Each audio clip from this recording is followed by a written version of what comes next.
My name is Duci Goncalves. Professionally, I'm an attorney with the Youth Advocacy Project. That means I represent children who have been charged with crimes in the juvenile court.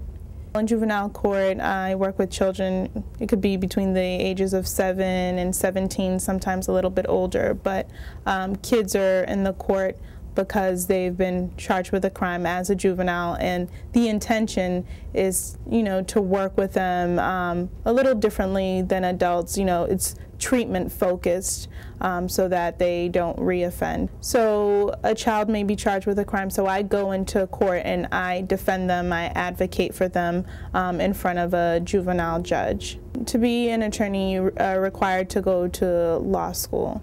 And so for me, I did an undergraduate program at Boston University, and then I attended law school at Northeastern University. I went to high school here in Boston. I went to Fenway High School, which is a pilot school. It's a Boston public school, but a pilot school, and it's a lot smaller. After I graduated from Fenway, I went to Boston University, and I got a bachelor's in rehabilitation counseling and human services. And then I went on to law school at Northeastern.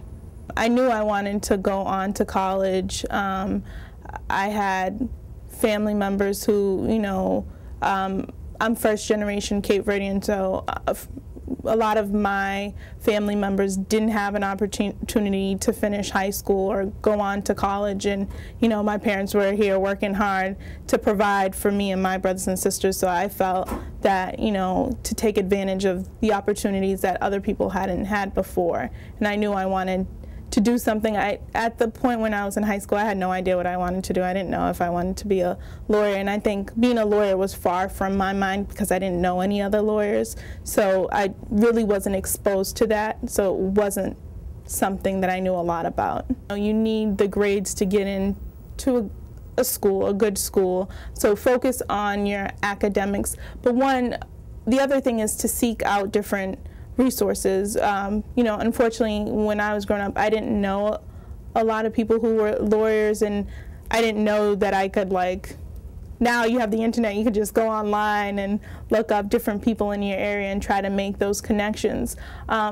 The way that I kind of got hooked up is I was a member of the Dudley Street Neighborhood Initiative. They had a youth component that was named Nubian Roots, and I was a co-chair there. And so throughout high school and college, I kept in touch with them. And so when I started kind of getting the bug about, law, I started talking to some people over there, and one of the staff members there knew someone here at the Youth Advocacy Project, Josh Joan, and she linked me up with him while I was in college. So my last year in college, I did an internship with the Ed Law Project, which is a partnership here with the Youth Advocacy Project Education Lawyers. And everyone here, was like, oh, you should definitely go to law school, and, it was giving me advice on things to do, how to go through the application process.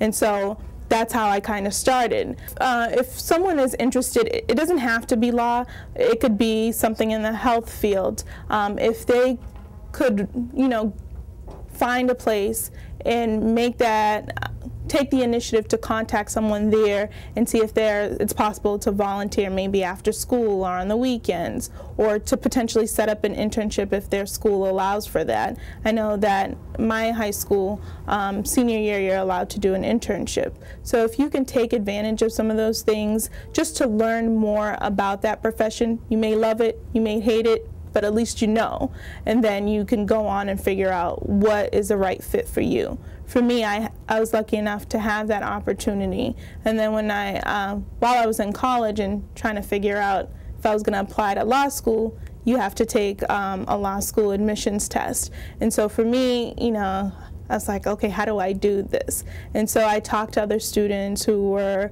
doing the same thing, and unfortunately I didn't have the money to pay for the course, but I studied with someone who was taking the course, and so was able to ask them questions.